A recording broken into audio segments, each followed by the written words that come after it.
চতুর্থাধ্যায় প্রবচন দিল।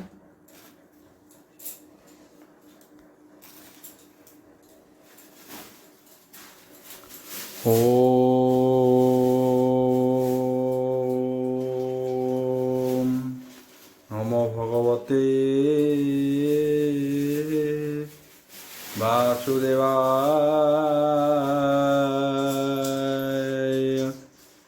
ওম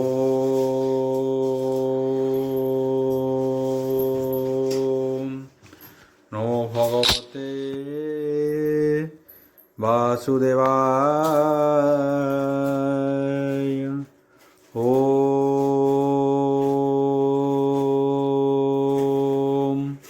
নমো ভগবতে वासुदेवाय। तथा मंगलाचरण भाग्यसायस्य वंदने लक्ष्ये सुजच वक्ष्यसि जसते हृदय वसति तनुष्यं भजे स्वर्ग दिवा लक्षणं श्रीकृष्णाख्य परोद्याम जगोद्याम नमामि तत् माधव माधव वश्च सर्वसिद्धि विनायते वंदे परस्परत्यं परस्परं प्रियलोकं मूकं करति वाचलं पंगु लंघयते गिरि जत्कृपाः तमः वन्दे परमानन्दो माधव जो ब्राह्मण रुद्रेण तु स्तुतन्ति दैवस्तव देवसङ्गपद पश्यन्ति जो समज्ञा ध्यान वसते गतगते मनसा पश्यन्ति जो जोगिना जसन्ते न बुद्धिसुरासुरगण देवाय स्तुते नमः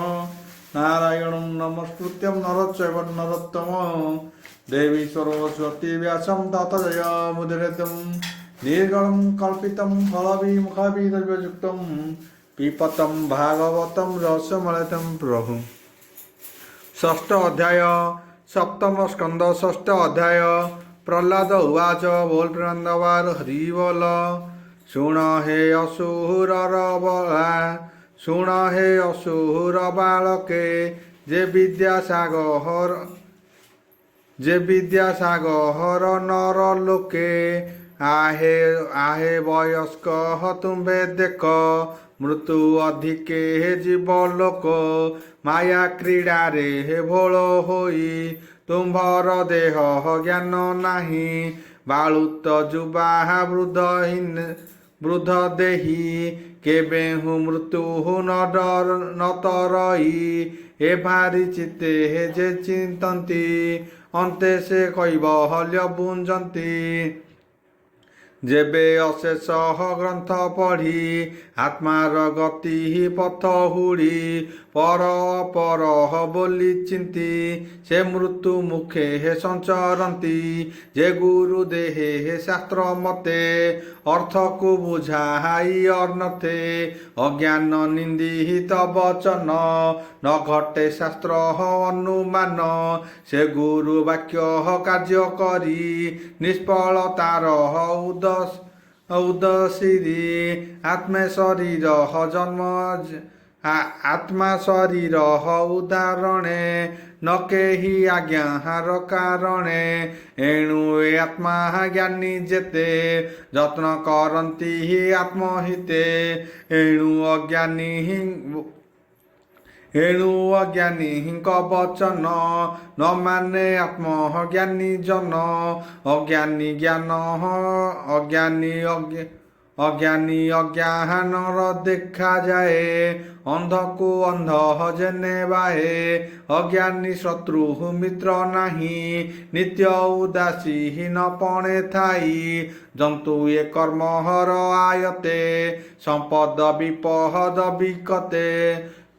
जंतु ए कर्म हर आयते संपद विपद जुकते ए मायामय गृहवासे प्राणी जंत्रित मोह पासे मोहर चरहणे संकीर्ण एणु न पारे हे प्राणी चली ए माया बंध जावचने ତୁଟଇ ଜ୍ଞାନ ଅନୁମାନେ ସେ ଗୁରୁ ବଚନ ପ୍ରମାଣୀ ତେବେ ସଂସାରୁ ତରେ ପ୍ରାଣୀ ବେଅର୍ଥ କ୍ରୀଡ଼ା ନିତ୍ୟ ଚିନ୍ତି ଆୟୁଷ କ୍ଷୟ ନ ଜାଣନ୍ତି ଏମନ୍ତେ ଅସୁରକୁ ଚାହିଁ ସେ ପ୍ରହ୍ଲାଦ ଦୟା ବହି କହଇ ଭାଗବତ ଧର୍ମ ଯେଣେ ତୁଟଇ ଭବ ଭ୍ରମ ଏମନ୍ତେ ଦୈତ୍ୟ ଶିଶୁ ଆଗେ ଶୁଣି କହନ୍ତି ଅନୁରାଗେ ଶୁଣ ବାଳକ ମୋ ବଚନ ସଂସାରେ ଯେ ବାହା ବୁଧ ଜନ କୁମାର କାଳୁ ଭକ୍ତି ଭରେ ଶରୀର ଅନ୍ୟହତ ବିଚାରେ ମନୁଷ୍ୟ ଶରୀର ଦୁର୍ଲଭ ଏଣୁ ଗୋବିନ୍ଦ କରେ ଭାବ ଯେ ହରି ସର୍ବ ଜୀବ ଦେହେ ଆତ୍ମା ସୁହୃଦ ପ୍ରିୟ ପ୍ରାୟେ ବସ ଈଶ୍ୱର ସ୍ୱଭାବେ ଏଣୁ ଭୋଜିବ ଆତ୍ମା ଲାଭେ ଏ ସୁଖ ଦୁଃଖ ଭୋଗ କଲା କର୍ମର ବଳେ ତାହା ଲଭେ ଏଣୁ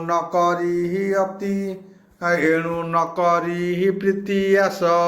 ନିରତେ ହୋଇ ବସନ୍ତୋଷ ଦେଖ ଆୟୁଷ ଏ ଶରୀରେ ଛିଦ୍ର ଘଟଇ ପ୍ରାୟ ଜରେ ଏଣୁ ମୁକୁନ୍ଦ ପାଦ ଝୁକେ ନିରତେ ଭଜ ମନ ଭୋଗେ ମରଣ ନିତ୍ୟ ସନ୍ନିହିତ ତା ମୁଖେ ନ ପହଡ଼େ ଯାବତ ସୁତ ଏ ଶରୀର ବୃଦ୍ଧ ଅବସ୍ଥା ଅଛି ଦୂର ଯାବତ ଏ ଦୁର୍ଲଭ ଦେହେ ଇନ୍ଦ୍ରିୟ ଶକ୍ତି ନଷ୍ଟ ହୁଏ ଯାବତ ଜୀବ ରହେ ଦେହେ କାଳରେ ବଳେ କ୍ଷୟ ନୁହେଁ ତାବତ ଆତ୍ମା ନିତ୍ୟାରଣେ ଯତ୍ନ କରିବ ଅନୁକ୍ଷଣେ ତେବେ ଆତ୍ମାର ହିତ କରେ ଦୁର୍ଲଭ ମାନବ ଶରୀରେ ଏ ଜ୍ଞାନ ନ ବୁଝି ଯେ ହେଳେ ବୋଲେ ସାଧିବୁ ବୃଦ୍ଧ କାଳେ ଗୃହେ ଲାଗିଲେ ହେ ଅଗ୍ନି ଯେତେ ଉଦ୍ୟମରୁ କୁପହର ଖନନେ ଏମନ୍ତେ ଅଜ୍ଞାନୀଙ୍କ ମତି କେବେ ସୁଖ ନ ଭଜନ୍ତି ସ୍ୱଭାବେ ଅଳପ ଆୟୁଷ ଜୀବର ସତ ବରଷ ଯେବେ ଅଜ୍ଞାନ ପଶେ ଥାଇ ତାହାର ଅଥେ ନାଶ ଯାଇ ସ୍ୱଭାବେ ରାତ୍ରେ ନିଦ୍ରା କାଳେ ଅଧ ଆୟୁଷ ଜଇଁ ହଳେ ବାଳକ ପଣ୍ଡ୍ରୋକ କୋଶରେ ବଂଶବରସ ହତହୁଁ ହରେ କାଳର ସ୍ୱଭାବ ଏମନ୍ତ କ୍ରୀଡ଼ା ନିବାଦେ କରେ ଗ୍ରସ୍ତ ପୁଣି ବଂଶିତ ବୃଦ୍ଧ ଜାରି ବଞ୍ଚଇ ଅସମର୍ଥ ହୋଇ ଅପରେ ଯେ ଅହବାର ହଇ ତା ଗୃହ ବନ୍ଧେ ପାଶରଇ ଗୃହ ବନ୍ଧନେ ବନ୍ଦୀ ହୋଇ ଆତ୍ମା ଉଦ୍ଦେଶ୍ୟ ନ ପାଇ ଅତି ଯନ୍ତ୍ରିତ ସ୍ନେହ ପାଶେ ଦୁର୍ଜୟ ଇନ୍ଦ୍ରିୟ ଲାଳସେ ଅର୍ଥ ଅର୍ଜନେ ଅବିରତେ ଲୋଭ ବଢ଼ଇ ତାର ଚିତେ ପ୍ରାଣୀ ଅଧିକ ସ୍ନେହ ଭରେ ସେ ତୃଷ୍ଣା ଦେହେ କେ ବାହା ତେଜି ପାରେ ଯେ ଧର୍ମ ଅର୍ଥ ହରେ ବିକେ ପ୍ରାଣ ତାହାର କାହୁଁ ପରିତ୍ରାଣ ଆଉ ତସ୍କର ବଣେ ଚୋରି କରେ ସେବା କରଇ ଯାର ପରେ ଆଉ ବୋଇତେ ବସି ବଣିଜରେ ଅଗାଧ ସିନ୍ଧୁ ଲୋଭେ ତରେ ନିରତେ ଗୃହ ବନ୍ଧ ବଞ୍ଚେ ଯକ୍ଷର ପ୍ରାୟ ଧନ ସଞ୍ଚେ ଏମନ୍ତେ କାମୀ ନିରମେଳେ କ୍ରୀଡ଼ା କରଇ କାମ ବଳେ ପତ୍ନୀର ବାକ୍ୟ ଅନୁକ୍ଷଣେ ଗୁରୁଙ୍କ ମନ୍ତ୍ର ପ୍ରାୟ ମଣେ ବନ୍ଧୁ ବାନ୍ଧବ ବନ୍ଧନରେ ବାଳକ ସ୍ନେହ ମହରେ ସ୍ନେହ ମମତା ଅବିରତେ ଚିନ୍ତଇ ଅନୁରାଗ ଚିତେ ଘରୁ ବାହାରେ ହୋଇ ଯେବେ ପ୍ରବାସ କର ଈଶ ଭାବେ ତହିଁ ଜୀବନେ ସୁସ୍ଥ ନାହିଁ ଭାଳଇ ଗୃହ ମନ ଦେଇ ପୁତ୍ର ଦୁହିତା ସ୍ନେହ ଚିତେ ମନୋଜ୍ଞ ପତ୍ନୀ ଭାବ ଚିନ୍ତେ ତାତ ଜନନୀ ଭ୍ରାତ ସ୍ମରେ ହେ ଭାବେ ଥିବେ କି ମୋ ପୁରେ ମନୋଜ୍ଞ ଗୃହ ବସ୍ତୁ ଯେତେ ଜୀବିକା ବସୁ ଭୃତ୍ୟ ମତେ ଏ ରୂପେ କୋଶକାରୀ ପ୍ରାୟେ ଅନ୍ତରେ ଅବିହୀରତ ଲୋଭେ ଅତି ପ୍ରକାର ମୋହି ଜୁହାଇ ପରେ ହେ ଭାବ ଧ୍ୟାଇ ରହନ୍ତି ମୋହ ଭାବ ଚିତେ ସେ ପ୍ରାଣୀ ଛାଡ଼ିବେ କେମନ୍ତେ ଦୁସ୍ତର ଭବ ମୋହ ଚିତେ ସେ ପ୍ରାଣୀ ତରିବେ କେମନ୍ତେ ନିରତେ କୁଟୁମ୍ବ ପୋଷଣେ ଆୟୁଷ କ୍ଷୟ ହନ ପ୍ରମାଣେ ସର୍ବଦା ତାପ ତ୍ରୋଷ କ୍ଷୁଧା କୁଟୁମ୍ବ ରାଗ ହନ ଉପେକ୍ଷା ନିତ୍ୟ ବିଭବ ଭବେ ଚିନ୍ତି କାମେ ଯନ୍ତ୍ରିତ ଅବିରତି ପଣ୍ଡିତ ପଣେ ସର୍ବ ଜାଣେ ଆତ୍ମାର ଗତି ନ ପ୍ରମାଣେ ଯେ ଫଳ ଇହ ପରଲୋକେ ତା ଶୁଣି ଜାଣେ ଶାସ୍ତ୍ର ମୁଖେ କୁଟୁମ୍ବ ପଣେ ଗୃହ କରେ କ୍ରୀଡ଼ା ନିବେଶୀ ସେ ବିହରେ କୁଟୁମ୍ବଗ୍ରସ୍ତ ଯାକୁ କରେ ଭୟ ଆଉ ଉଭୟ ଲୋକ ନିସ୍ତରେ ବିଭିନ୍ନ ଆତ୍ମା ଅପଭାଗୀ କାମ ସଂକଳ୍ପେ ଅନୁରାଗୀ ବିମୂଢ଼ ମତି ଭବେ ଭ୍ରମେ ଅନ୍ତେ ପଡ଼ଇ ଘୋର ତମେ ତୁମ୍ଭେ ସକଳ ଏହା ଶୁଣି ଆତ୍ମାରହିତ ମନେ ଗୁଣି ବିଷୟ ନ କହ ରହେ ସଙ୍ଗ ଯେ ସନେ ଉଦ୍ଧିତ ତରଙ୍ଗ ଏ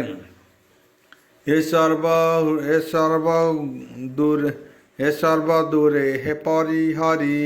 ନାରାୟଣକୁ ଆଶ୍ରୟ କରି ସେ ନାରାୟଣ ସର୍ବଦାତା ଈଶିତ କହି ବଲ୍ୟଦାତା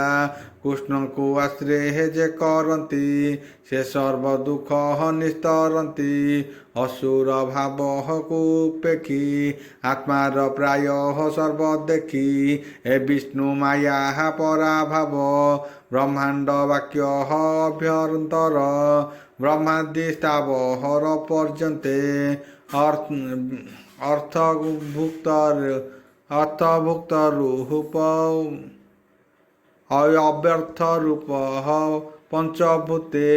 ଗୁଣ ଅଗୁଣ ଗୁଣ ଶ୍ୟାମ ଏ ଆଦି ସର୍ବ ଘଟେ ରୋମ ବସଇ ଏକ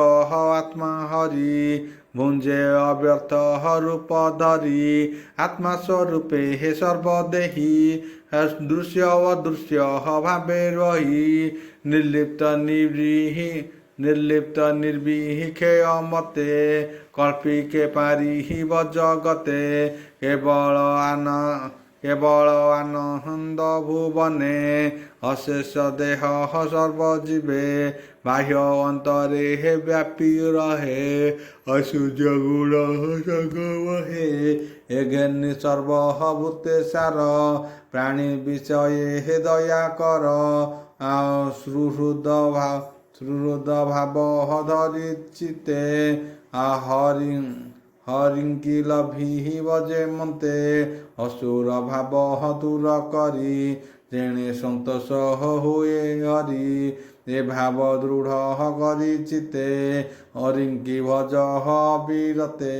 ସେ ବିଷ୍ଣୁ ତୋର ଯାକୁ ଚିତେ କିବା ଅଲଭ୍ୟ ଜଗତେ ଅନନ୍ୟ ଅନନ୍ତ ବ୍ୟହତ ମହିମା କେ ଗୁଣେ ଦେବା ହାତା ଉପମା ତ୍ରିଗୁଣ କରେ ହେ ନିସ୍ତାରଣେ କୈବଲ୍ୟ ପରହମ କାରଣେ ସଂସାର ମଧ୍ୟ ହେ ସାର ସେହି ତାର ଚରଣୁ ଅନ୍ୟ ନାହିଁ ଏ ଘେନି କୃଷ୍ଣ ହର ବଚନ ଏ ଘେନି କୃଷ୍ଣ ହର ଚରଣ ପ୍ରାଣୀଏ ପାରହନ୍ତି ଶରଣ ତାଙ୍କ ଚରଣେ ହେ ସେବା କର ଏ ବିଷ୍ଣୁ ମାୟା ହାରୁ ନିସ୍ତର ଏବେ ହୋ ଶୁଣ ମୋର ବାଣୀ ଶ୍ରୀ ଭାଗବତ ଯେ ବଖାଣି ଧର୍ମାର୍ଥ କାମ ଦେବ ମତେ ଏ ତିନି ବର୍ଗ ପରାପତେ ସାଧନ କରି ଦଶବଦ ସାଧନ କରି ସମଦମ ଯଜ୍ଞାନ୍ତି ନାନା ବିଧି କର୍ମ ସତ୍ୟ ବଚନେ ହେ ଦେବବାଣୀ ଏଥୁ ସଂସାରୁ ତରେ ପ୍ରାଣୀ ନାନା ପ୍ରକାରେ ହେ ତପଦାହି ଯେ ହରି ପାଦେ ହେ ଯେ ହରି ପାଦେ ହେ ସମର୍ପଇ ଧନ୍ୟତା ଶରୀର ଧାରଣ ସେ ଲଭେ ପରହମ କାରଣ ନିର୍ମଳ ଦୁର୍ଲଭ ଏ ଜ୍ଞାନ ନିଗମ ସାର ଅନୁପମ ନାରଦ ମୁନିଙ୍କ ଗ୍ରତେ ସୁପୁଣ୍ୟ ବଦ ହରିକା ତୀର୍ଥେ ତପ ଆଚରି ଅନୁକ୍ଷଣେ ଅଛନ୍ତି ନାରାୟଣ ପଣେ ନାରଦ ମୁନି ସୁଧ ଚେତା ପୁଛିଲେ ହରି ଗୁଣ କଥା ସେ ନାରାୟଣ ସୁଧ ଭାବେ ଯେ ପ୍ରାଣୀ ବିବିଧ ପ୍ରସ୍ତାବେ ନାରଦ ମୁନିଙ୍କ ସନ୍ତୋଷେ କହିଲେ ଜ୍ଞାନ ଉପଦେଶେ କୃଷ୍ଣର ପାଦ ପଦ୍ମ ଧୂଳି ସାନନ୍ଦ ମନେ ଅଙ୍ଗେ ବୋଳି ସଂସାରେ ଅକିଞ୍ଚନ ଜନେ ଯାହା ଭାବନ୍ତି ସୁଧ ମନେ ପୂର୍ବେ ମୁଁ ନାରଦଙ୍କ ବାଣୀ ମାତାଙ୍କ ଗର୍ଭେ ଥାଇ ଶୁଣି ପୂର୍ବେ ମୁଁ ନାରଦଙ୍କ ବାଣୀ ମାତାଙ୍କ ଗର୍ଭେ ଥାଇ ଶୁଣି ଏ ବାଣୀ ଭାଗବତ କଥା ଶୁଣନ୍ତେ ତୁଟେ ଭବ ବ୍ୟଥା ଭାବେ କହିଲୁ ତୁମ୍ଭ ଆଗେ ହରିଚରିତ ଅନୁରାଗେ ଏମନ୍ତେ ପ୍ରହ୍ଲାଦର ବାଣୀ ଭାବେ ଅସୁର ପୁତ୍ର ଶୁଣି ବୋଲନ୍ତି ପ୍ରହ୍ଲାଦର ଆଗେ ତୁଲ୍ୟ ବୟସ୍କ ଅନୁରାଗେ ଶୁଣ ହେ ନୃପହତି କୁମର ଆମ୍ଭେ ଯେ ସଙ୍ଗ ହତେ ତୋହର ଭିନ୍ନ ଗୁରୁ ନାହିଁ ଏ ବିଦ୍ୟା ସମ୍ପାଦିଲୁ କାହିଁ ଏ ଗୁରୁ ପୁତ୍ର ହଙ୍କ ଚରଣେ ଆମ୍ଭେ ଭଜିଲୁ ଅନୁକ୍ଷଣେ ତାହାଙ୍କ ଉପଦେଶ ଜାଣି ତୁ ଏହା କେମନ୍ତେ ବଖାଣି ତୁହି ତ ବାଳକ ବେଭାରେ ନିରତେ ଥାଉ ଅନ୍ତପୁରେ ସ୍ୱଭାବେ ସ୍ତ୍ରୀଙ୍କ ମନ୍ଦିର ଦେବଦାନବ ଗୋଚର ତହିଁ ଭିତରେ ଥାଉ ତୁହି ମୋହତ ସଙ୍ଗ ତୋର ନାହିଁ ତେଣୁ ସଂଶୟ ଆମ୍ଭ ମନେ ନିହାର ବଳେ ଯେନେ ଦିନେ ତୋହର ପାଦେ ନମସ୍କାର ସଂଶୟ ଛେଦ ତୁ ଆମ୍ଭର ହେମନ୍ତେ ଅସୁର ବାଳକେ ତାର ସମୀପେ ଏକେ ଚରଣ ଧରି ପକାଇଲେ ବିଶ୍ୱାସ ବାକ୍ୟ ପ୍ରବୋଧିଲେ ହେମନ୍ତେ ଭାଗବତ ବାଣୀ ଶୁଣି ସଂସାରୁ ତର ପ୍ରାଣୀ ସପ୍ତମ ସ୍କନ୍ଧେ ଭାଗବତ କହ ଦାସ ଜଗନ୍ନାଥ ଇତି ଶ୍ରୀମଦ୍ଭାଗବତେ ମହାପୁରାଣେ ପରମାସ୍ୟା ସଂହିତା ସପ୍ତମ ସ୍କନ୍ଧେ ପ୍ରହ୍ଲାଦ ଚରିତ ଷଷ୍ଠ ଅଧ୍ୟାୟ।